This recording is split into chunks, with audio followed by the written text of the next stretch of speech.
A major security alert in Shillong as the Indian Army apprehends a man suspected of posing as a captain and gathering sensitive military data. In a significant security breach, Sir Chehon Rongpi hailing from Rongpi village in Karbi Anglong district, Assam has been arrested for impersonating an Indian Army captain. He was detained at the Headquarters 101 area in Shillong after suspicious behavior was reported by Army officials. According to the FIR filed by Sepai Rongpi was seen wearing an Indian Army uniform and illegally photographing sensitive military installation. This raised immediate concern of espionage.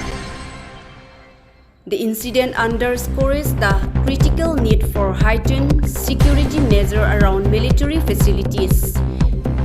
Investigations are going on to determine the extent of Rongpi activities and any potential security implications. We will continue to monitor developments closely. That's all for now.